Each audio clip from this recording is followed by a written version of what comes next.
Assalamualaikum warahmatullahi wabarakatuh.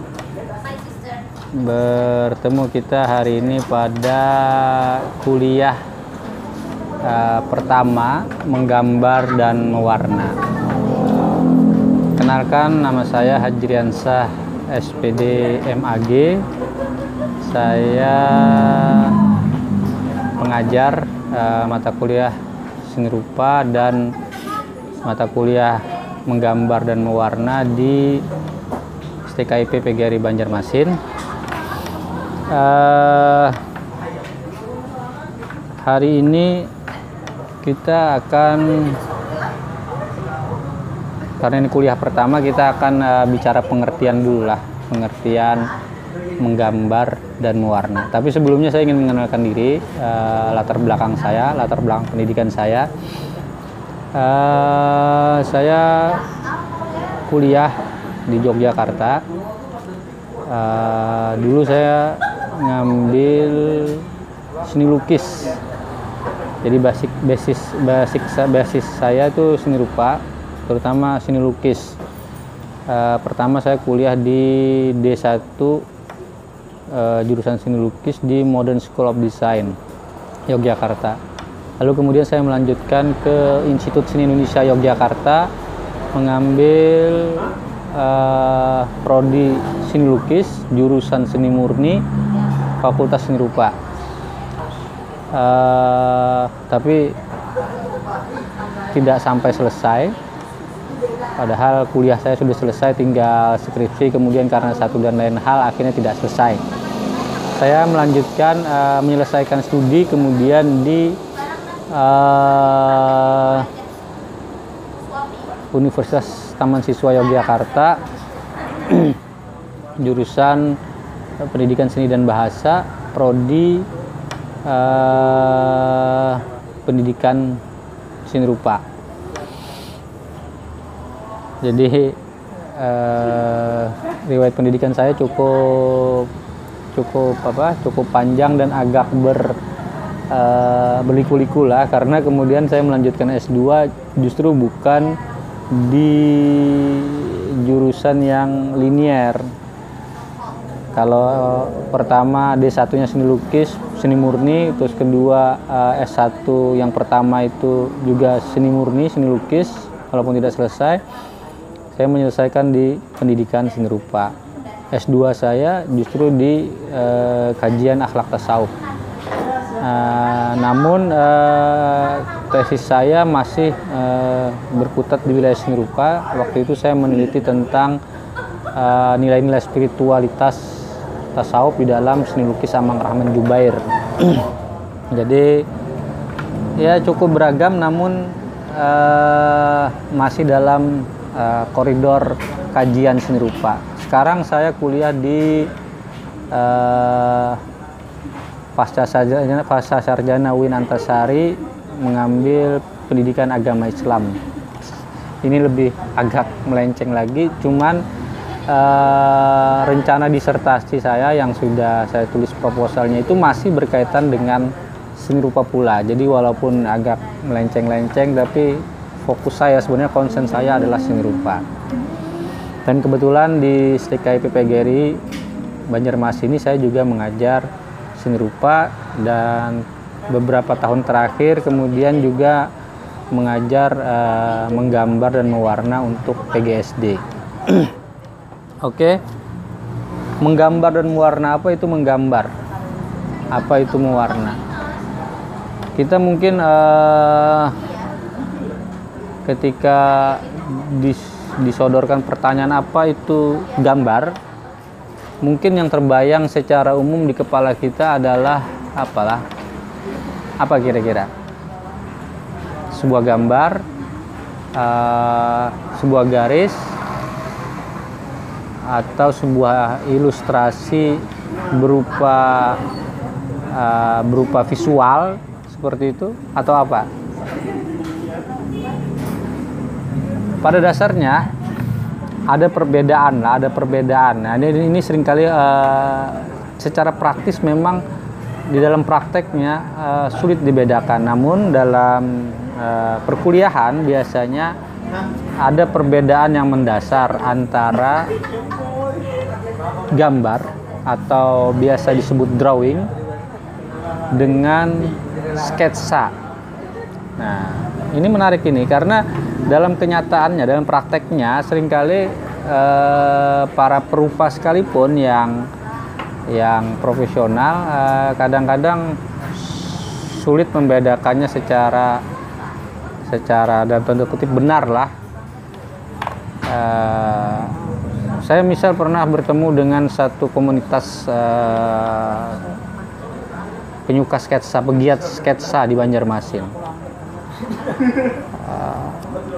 Mereka memperlihatkan karya-karya mereka.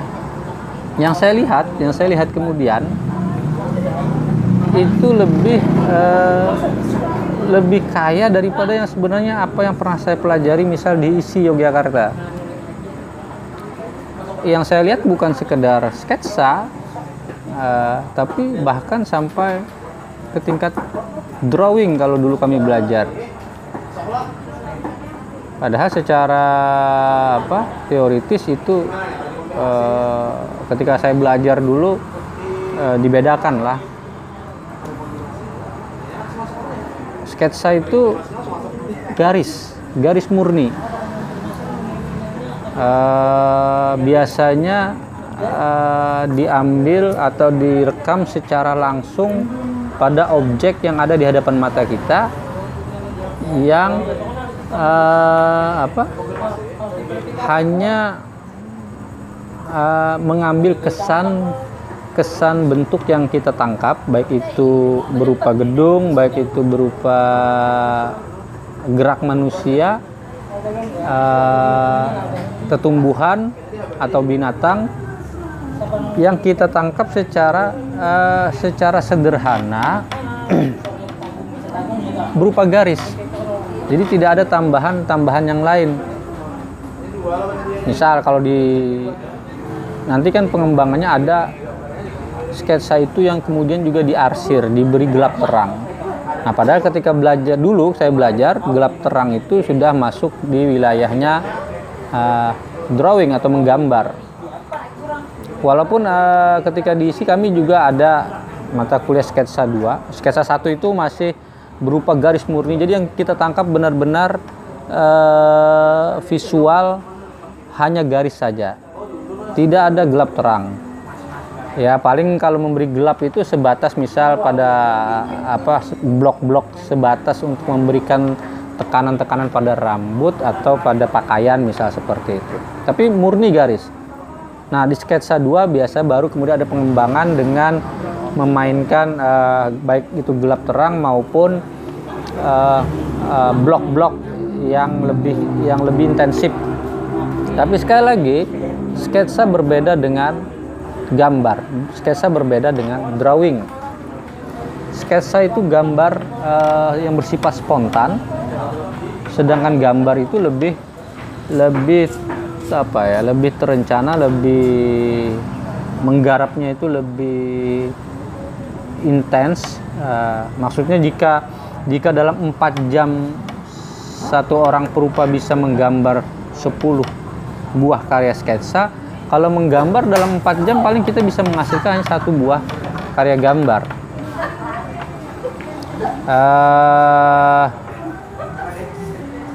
Jadi sketsa itu adalah gambaran visual dari apa yang kita tangkap secara langsung, bersifat spontan, dan unsur utamanya hanya garis. Di dalam gambar sketsa kemudian dilanjutkan. Jadi sketsa itu kalau di dalam drawing itu masih berupa outline, gambar dasar. Gambar dasar itu yang kemudian diolah lagi secara lebih intens dengan ditambahkan gelap terang. Gelap terangnya itu tekniknya adalah dengan membuat arsir untuk memberi bayangan pada benda. Nah, jadi kalau sketsa itu bisa disebut sebagai semacam pre-elementary painting kayak gitulah, langkah awal untuk sebuah karya gambar atau langkah awal untuk membuat sebuah karya lukis, kalau gambar itu sudah berupa karya jadi. Karena ketika kita menggambar, biasanya kalau gambar dasar kan menggambar alam benda lah, atau paling dasar lagi misal menggambar bentuk-bentuk geometrik dasar seperti kotak, kubus maksudnya, bola, silinder, kerucut atau segitiga, dan seterusnya seperti. Jadi bentuk-bentuk yang memiliki nilai plastisitas atau volume lah. Jadi apa yang digambar yang tadi sudah disket, kemudian dibuat volumenya. Dari situ nanti hasilnya akan jadi seakan-akan gambar itu bersifat tiga dimensional. Jadi bidang gambar yang kita coret-coret itu bersifat dua dimensional. Dengan memberi bayangan arsir pada gambar itu, kita kemudian membuatnya terkesan seperti bersifat tiga dimensi. Nah, ini perbedaan mendasarnya. Sketsa hanya garis outline, sedangkan gambar adalah outline yang kemudian disempurnakan gelap terangnya sehingga menghasilkan bentuk yang terkesan bersifat tiga dimensional. Itulah dulu yang penting. Dalam prakteknya lagi, dalam praktek kenyataannya sehari-hari, nanti akan muncul lagi istilah-istilah yang lain. Misal ada ilustrasi, ada karikatur, ada komik, dan ada vignette lah kalau zaman dulu. Vignette itu semacam ilustrasi dekoratif, berupa sketsa yang bersifat dekoratif yang menjadi ilustrasi dari sebuah karya puisi atau karya cerpen atau karya esai, biasanya seperti itu. Nah, sementara ilustrasi adalah gambar yang, ini gambar bukan dalam pengertian drawing yang kita maksud tadi, adalah gambar, maksudnya gambar visual yang menjadi semacam penjelas dari satu teks. Lalu ada lagi karikatur. Apa karikatur? Karikatur itu gambar yang dibuat secara distortif untuk menggambarkan seorang figur atau tokoh, yang itu kemudian diberi tekanan-tekanan tertentu pada karakter-karakter yang ada pada wajahnya biasanya. Misalnya orang itu dagunya agak panjang, kemudian dilebih-lebihkan lebih panjang lagi. Hidungnya mancung, dilebih-lebihkan lagi mancungnya sehingga karakter mancungnya itu benar-benar dikenali. Atau telinganya lebar, itu dilebih-lebihkan dari bentuk yang sebenarnya lah, sehingga kemudian karakter orang itu mudah dikenali dengan melihat salah satu ciri atau karakter yang ada pada wajah orang tersebut. Nah, sedangkan komik adalah gambar bercerita lah, kurang lebih seperti itu. Dan biasa untuk konsumsi anak-anak paling banyak, walaupun juga ada beberapa komik-komik yang dibuat untuk orang dewasa dengan teknik yang sangat beragam sekarang lah, dengan bantuan digitalisasi komputer. Nah, jadi kita kembali lagi ke gambar. Yang paling penting saya harapkan mahasiswa itu bisa membedakan yang paling dasar itu membedakan antara sketsa dan dengan drawing. Karena ini nanti terkait dengan tugas. Kalian akan buat tugas sketsa dan kalian akan buat tugas drawing.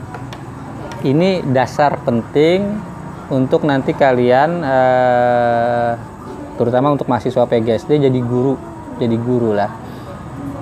Walaupun misal kita tidak punya bakat menggambar, setidaknya kita bisa memberikan atau mencontohkan kepada murid-murid kita bagaimana membuat gambar. Yang terpenting lagi adalah di dalam menggambar ini kepercayaan diri sebenarnya, karena seringkali di masyarakat itu kalau kita membuat gambar itu yang paling awal dinilai itu soal kemiripan. Bila kada mirip, bila tidak mirip, dianggap gambarnya atau lukisannya itu dianggap tidak berhasil. Padahal dalam kenyataannya ada banyak karya seni lukis atau karya gambar yang dibuat secara profesional dengan teknik yang disadari lah, memang disengaja tidak mirip, atau memang karena orang itu tidak punya kemampuan teknis secara realistik yang kuat, tapi bukan berarti dia kemudian tidak bisa memilih untuk menjadi seorang perupa. Karena selama ia masih punya kepercayaan diri, memperlakukan unsur-unsur visual ke dalam karyanya, saya kira atau secara umum kita ketahui, selama dia intens, dia bisa disebut sebagai seorang perupa. Soal kemudian mirip tidak mirip itu, sekarang ada banyak teknik lah yang bisa dilakukan. Kalau dulu waktu masih masa-masa klasik mungkin itu pakai pakai skala biasanya untuk membuat mirip. Kemudian ditemukan teknologi proyektor, bisa dibantu oleh proyektor. Yang terakhir dengan bantuan digital printing, di print jadi kita tinggal mengikuti dan kemudian memberikan unsur-unsur kreatif yang berbeda di dalam gambar tersebut. Jadi soal mirip tidak mirip itu adalah persoalan nomor sekian. Yang paling penting adalah kepercayaan diri membuat gambar atau menorehkan unsur visual ke dalam bidang yang kita gambar, baik itu kertas maupun kanvas. Jadi kembali lagi, menggambar adalah membuat pandangan mata secara visual dengan medium garis yang kemudian disempurnakan dengan teknik arsir maupun teknik pewarnaan. Jadi itu. Kedua, warna. Apa itu mewarna? Apa itu warna? Warna itu kalau kita belajar ilmu warna kan merupakan gelombang atau getaran cahaya yang kemudian ditangkap oleh mata yang jatuh pada satu benda. Intinya itu ada warna subtraktif, ada warna aditif, ada warna yang memang melekat sejak awal pada pigmen, pada zat benda itu sendiri. Misal pada coklat pada daun, atau hijau pada daun, atau coklat tanah dan seterusnya, atau warna aditif yang mendapat pengaruh daripada spektrum atau cahaya itulah. Nah, mewarna adalah salah satu aktivitas melengkapi gambar. Jadi biasanya secara umum kita menggambar, lalu kemudian gambar itu kita sempurnakan dengan warna, dengan memberinya warna. Sampai di sini saya kira persoalan pengertian setidaknya sudah terbayangkan di kepala mahasiswa. Nanti contoh-contohnya akan saya tampilkan lebih lanjut supaya bisa lebih memahami. Jadi sekali lagi, menggambar dan mewarna ini menjadi satu aktivitas yang artistik atau aktivitas artistik yang menarik buat anak-anak lah sebenarnya, karena menggambar ini juga adalah unsur intelektualitas tertua bahkan sebelum manusia membuat tulisan atau teks. Nah, anak-anak yang masih berjiwa murni biasanya senang mencoret, menarik garis, kemudian senang membuat menempel-nempelkan warna pada gambar-gambar atau membuat tempelan warna secara abstraktif. Demikian. Sampai situ dulu, nanti kita akan lebih jauh masuk ke praktek di pertemuan selanjutnya. Terima kasih. Assalamualaikum warahmatullahi wabarakatuh.